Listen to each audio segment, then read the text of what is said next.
जय हिंद। स्वागत है आपका आदर्शवाद में। दोस्तों, सेना में भर्ती के लिए नई व्यवस्था आ रही है। सरकार नए टूर ऑफ ड्यूटी सिस्टम की घोषणा करेगी। इसे अग्निपथ नाम दिया गया है। नई व्यवस्था के तहत भर्ती होने वाले सैनिकों को अग्निवीर बुलाया जाएगा। अग्निपथ सिस्टम के तहत सैनिकों की भर्ती 4 साल के लिए होगी। 4 साल पूरे होने के बाद उन्हें 10 लाख रुपए टैक्स फ्री मिलेंगे। अग्निवीरों को उनकी सेवा के लिए सर्टिफिकेट व डिप्लोमा भी दिए जाएंगे।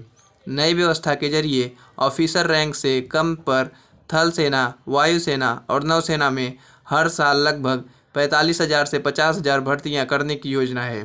भर्ती प्रक्रिया साल में 2 बार 6 महीने के अंतराल पर होगी।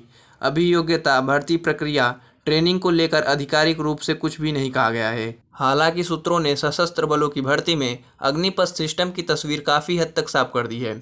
दोस्तों, अग्निवीर की भर्ती में क्या मापदंड और पैमाने होंगे वह हम देखते हैं। सूत्रों के अनुसार 17 साल 6 महीने से लेकर 21 साल तक के कैंडिडेट अप्लाई कर सकते हैं। भर्ती की बाकी योग्यता अभी वाली ही रहेगी, उसमें कोई बदलाव नहीं किया जाएगा। रंगरूटों की 6 महीने तक की ट्रेनिंग होगी। बाकी वक्त मतलब 3.5 साल वे सर्विस करेंगे। अभी एक सैनिक 17 से 20 साल तक सर्विस करता है। 4 साल का सर्विस पीरियड पूरा होने के बाद इनमें से 25% को सेना में 1 महीने के बाद फिर से शामिल कर लिया जाएगा। दोस्तों, अब देखते हैं कि इसमें कितनी सैलरी मिलेगी। नई स्कीम के तहत शुरुआती सैलरी 30,000 रुपये महीना होगी, जो चौथा साल खत्म होते होते 40,000 तक पहुंच जाएगी। सरकार सैलरी का 30% हिस्सा बचत के रूप में रख लेगी और उतना ही सेवा निधि में जमा करेगी। बाकी 70% सैलरी खाते में क्रेडिट होगी। एक सैनिक को 4 साल की सर्विस के बाद 10 से 12 लाख रुपए मिलेंगे, जो कि टैक्स फ्री होंगे। दोस्तों, अग्निवीरों को बीमा भी मिलेगी। अगर 4 साल की सर्विस के दौरान किसी अग्निवीर की ऑपरेशन के दौरान मृत्यु हो जाती है तो बीमे की रकम परिवार को मिलेगी। यह रकम करीब 48 लाख रुपए होगी। इसके अलावा जितनी सर्विस बची होगी उसकी सैलरी भी नॉमिनी को मिलेगी। अगर सर्विस के दौरान कोई जवान विकलांग या शारीरिक रूप से अक्षम हो जाता है तो उसे भी एक राशि दी जाएगी। ट्रेनिंग और सर्विस पीरियड के दौरान स्किल को देखते हुए जवानों को डिप्लोमा या क्रेडिट्स दिए जाएंगे। इनका इस्तेमाल वह आगे की पढ़ाई में कर सकेंगे।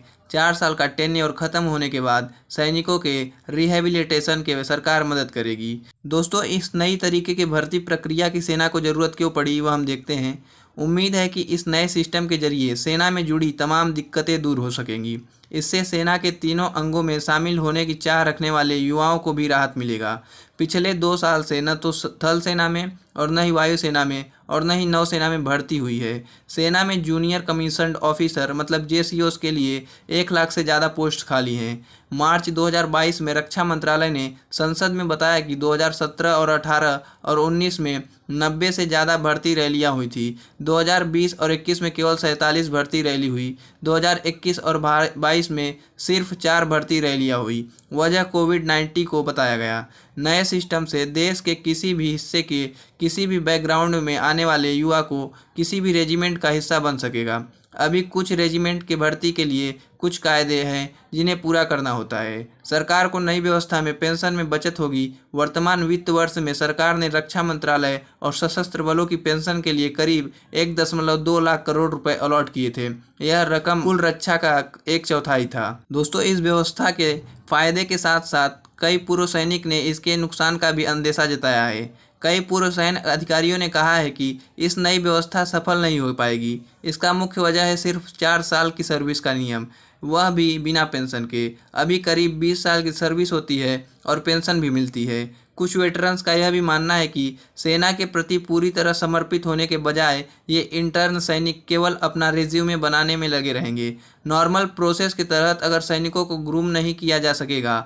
ऐसे में एक अहम सवाल यह भी है, क्या इन सैनिकों की ट्रेनिंग और सर्विस चुनौतीपूर्ण मिलिट्री ऑपरेशंस को अंजाम देने में काफ़ी होगी? दोस्तों, सवाल भी सही है। तो हम देखते हैं कि आगे क्या होगा। तो दोस्तों, ये रही हमारी आज की वीडियो जिसमें हमने देखा सेना की नई भर्ती प्रक्रिया के बारे में। और हमारी आज की इस वीडियो में इतना ही। हम मिलेंगे आपसे एक ऐसे ही वीडियो के साथ। तब तक अपना और देश का ख्याल रखिए। जय हिंद, जय भारत।